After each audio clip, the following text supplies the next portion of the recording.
Le prince William et Kate, duchesse de Cambridge, ont volé la vedette en rejoignant le prince Charles et Camilla, duchesse de Cornouailles, à la première de James Bond, Pas le temps de mourir. Le duc et la duchesse de Cambridge ont rejoint le tapis rouge avec le prince Charles et Camilla au Royal Albert Hall ce soir. Les deux couples étaient habillés à neuf lors de l'événement, marquant la dernière sortie de Daniel Craig en tant qu'épion britannique emblématique. Le duc et la duchesse de Cambridge se sont rendus sur Twitter pour faire l'éloge du nouveau film. Kensington Royal a tweeté: « C'est merveilleux de voir @007 de retour sur nos grands écrans. No Time to Die est le 25e film de Bond et le dernier de Daniel Craig après 15 ans dans ce rôle.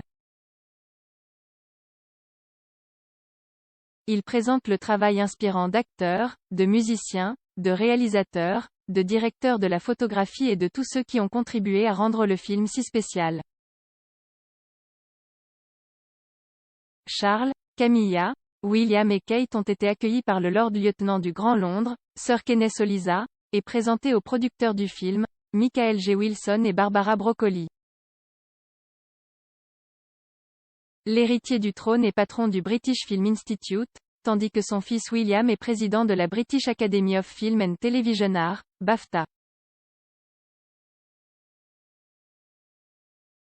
William et Kate ont assisté à la première mondiale du dernier film de Bond, Spectre, en 2015, et ont été rejoints par le prince Harry.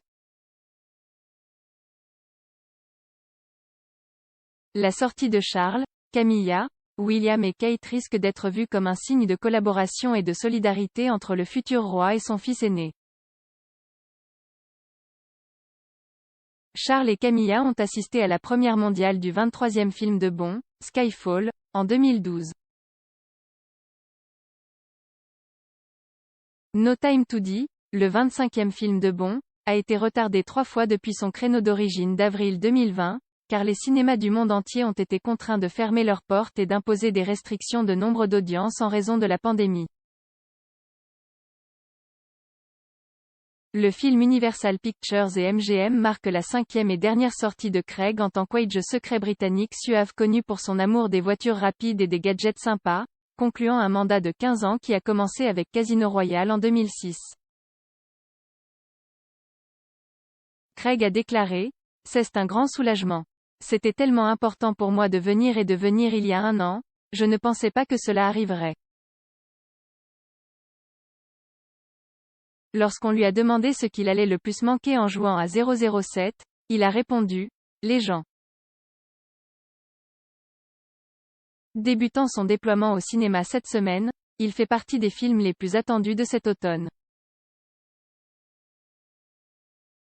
En guise de remerciement pour leur travail de première ligne pendant la pandémie, des agents de santé et des membres des forces armées ont également été invités.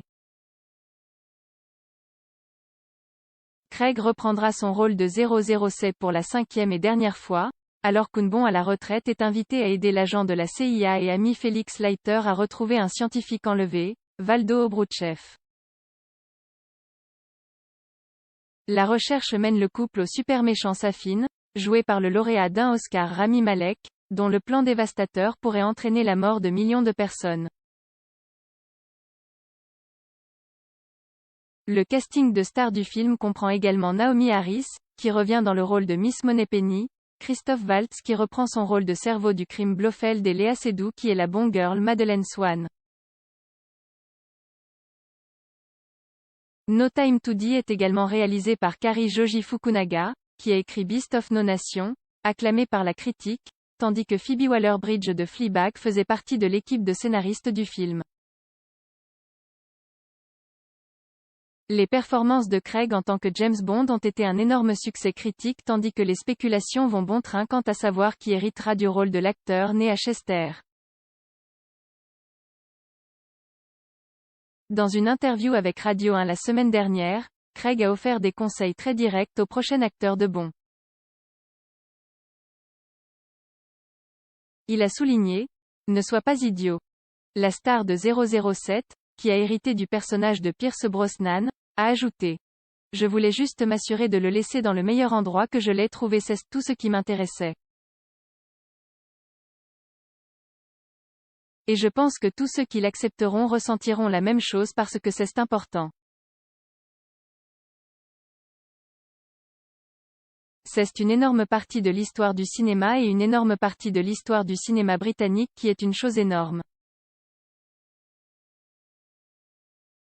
L'importance pour les fans et pour toutes les personnes impliquées est de faire les meilleurs films possibles et je pense que c'est ce que Jay certainement essayé de faire et toutes les personnes avec qui Jay travaillait ont essayé de faire.